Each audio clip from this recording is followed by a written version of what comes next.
Okay, here's a little tidbit of information. You know what a Scotch lock is? That's a universal term for it. That's the piece that, when you have a wire running and you want to attach it to it, it's that gizmo that you wrap around it. It's got the metal thing. You squeeze it down and it's got the lock over it. So then the wire continues and you have one wire coming off. That's a Scotch lock. And it has a little spade that goes around it. Okay. I learned the hard way a zillion years ago never to use Scotch locks. I made the mistake on the first brake controller I ever put in my own vehicle to use a Scotch lock. One Scotch lock to the brake wire.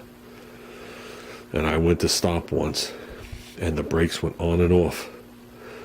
It felt like I got rear-ended like 500 times before I came to a stop. That was the best way I could word it. Never to use Scotch locks again. Comes up in a conversation a couple of years back. A friend of mine worked for UL. Okay, that's United Laboratories. They're the people that test all this crap. I mean, if you look at it, you see, things are, approved by them. That's garbage. It might actually be, I don't know if it's on the tape, but I know it was on this drill. Somewhere on there, you see it. You know what I'm talking about. Okay. One of his jobs way back when was to test Scotch locks when they were introduced to get the approval. Scotch locks were approved for solid strand wire, not multiple strand wire. And he goes, that's why they fail. He goes, it's a spade like this. So when you put it around the wire, it grips the wire and holds it. Okay, so it's like it grips a solid strand of wire which can't collapse or do anything and holds it. When you put it around multiple strands of wire, the strands of wire actually compress in and become loose. And as time goes on and things vibrate, they just get looser and looser and looser until they start to arc. So they're actually UL approved, at least back then, for solid strand wire only. So I had a repair the other day. Guy had an evap system repaired. He brings it to the shop. He says he has a problem again. Has nothing to do with me. I never touched it. I'm like, okay. I start working on it. I see that I got a really crazy reading on the pressure sensor on the canister, the charcoal canister. I go back there. I start testing the wires. Everything's good. Go back in the car. Everything's not good. Go back there. Everything's good. I was like, what the fuck? I got the schematic in front of me. Can't be. There's 3 wires. There's 3 wires. There's 2 hots in it and the ground and the sensor wire. Can't be. Well, the reason everything was good and everything was bad is somebody had a problem with one of those 3 wires right in the kick panel on the driver's side. And since I'm from the U.S., that's on the left side. Okay, Ziggy? And Hazy and Ian. Somebody had a problem with one of the connectors right there in the kick panel behind the little plastic panel. So you have a connector there. So there was a problem inside the connector. I'm sure there's a problem more than one wire. There's a problem inside the connector. So what they did was they put a wire from one side of the connector to the other with 2 Scotch locks and called it done. Okay. It's repaired, right? Canister worked mint. Problem was since I had the scan tool, which is a laptop, which is a pretty big laptop. We don't use like thin office laptops. We use the Toughbook, so it's big. By the time you get that thing off your lap, you spin around, you got the arms of the lift set up. I was hitting the kick panel every time. So I was actually shaking the wire and getting it to work. They even had the correct ohm readings. Then one time I go in the back and it's not right. It's like, okay, let's just pick a spot. That's the way I do it. I go into the schematic.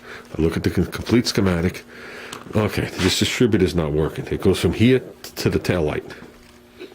Let's go in the schematic and let's find a place where I could break the circuit in half or close to half.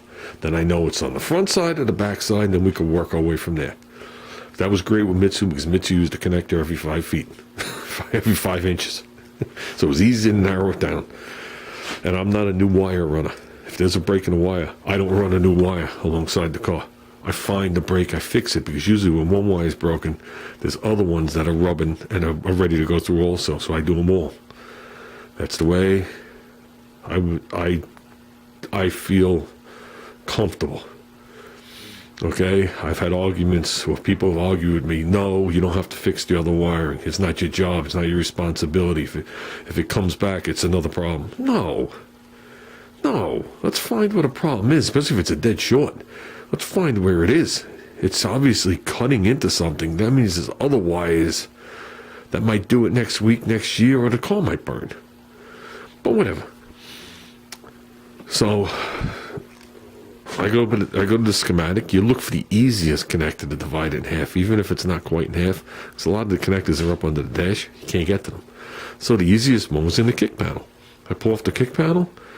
I looked down. I knew the color of the wire. I had it memorized from the back. I was like, holy shit, look at this repair. Okay. Looking at the scan tool, looking at the pressure of the canister. You just touch the wire and jiggle it. And you see the pressure. Ooh. Like, okay. And to say the least, that wire was Scotch locked in there. And one of the things that failed was the Scotch lock. So, when the connector was opened up, there was damage to one pin. Who knows why? Who knows who did what? So, I gave the customer the option on what he wanted to do. And this is what he wanted to spend. So if that's what you want to spend, that's what you're going to get in so many words. So basically what happened is that wire that was Scotch locked in was brought back to comfortable areas, and a wire was nicely soldered in. So it's a low voltage, low amperage wire. We're talking about like a 20 gauge wire. Not talking about like a 12 gauge wire. It was just a sensor. And I explained to him, I'll do this. It's a permanent repair, but you can't take the connector apart. You can, but you can't separate them too far. And I explained why. And he was more than comfortable with that, considering how old the vehicle was, how many miles were on it, and how much money he spent in charcoal canisters already at another shop. So he left with a smile on his face. I was like, I got stuck again with another Scotch lock in my life. So that's my Scotch lock story. So buy Scotch locks. I got stock of them.